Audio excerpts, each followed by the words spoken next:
The ASUN Conference Tournament is the first conference tournament of the year. It starts on Sunday, March 2nd, just upcoming here in a couple days.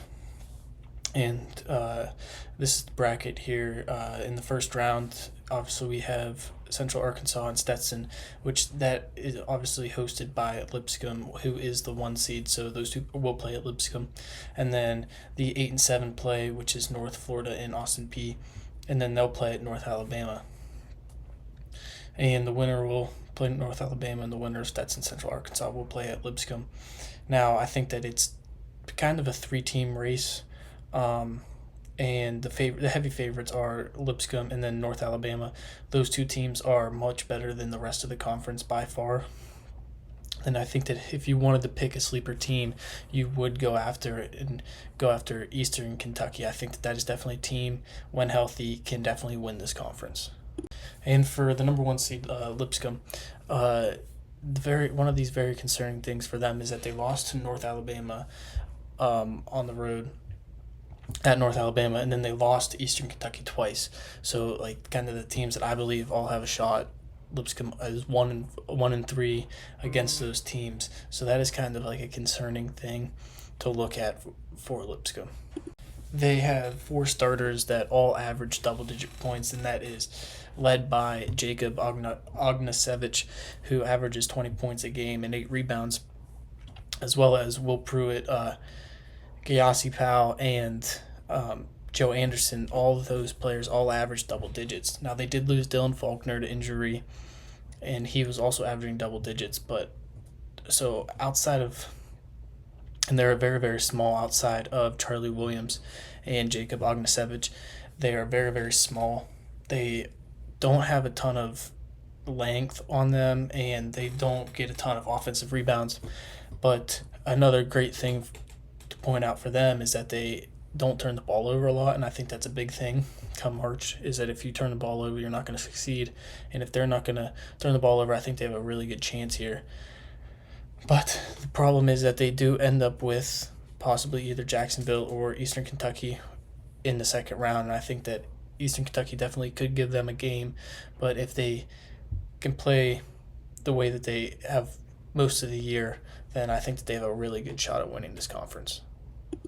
And as for North Alabama, they are very, very small. They're 278th in effective height, and their starters are 6 foot, 6'3", 6'6", and 6'9", so they don't have a ton of length. They're not going to be able to get a ton of blocks, get a ton of rebounds, but that is one thing that they do well, is rebound well.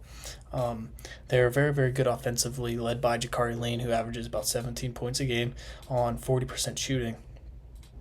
And he is kind of really the only person that's really going to go out there and get a ton of buckets for you. But they do have some other guys that are going to be able to contribute, as they have all 5 starters basically in double digits, with that being Will Susi, Tay Fields, Daniel Ortiz, and Cornelius Williams. They kind of have 5 scorers, but Jakari Lane is going to be able to go out there and kind of have to lead them. And it's not bad to only have 1 scorer, but I just think that's going to hold them back a little bit in the conference tournament.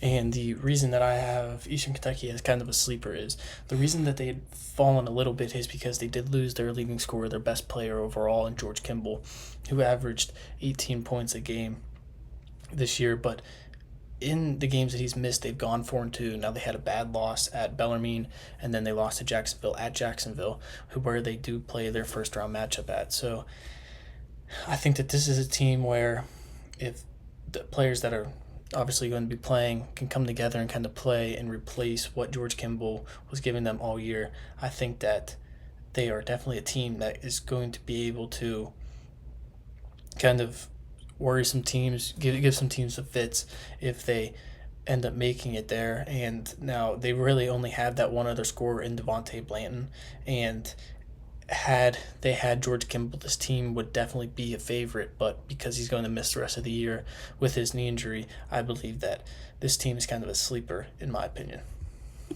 So that is my outlook on the ASUN tournament.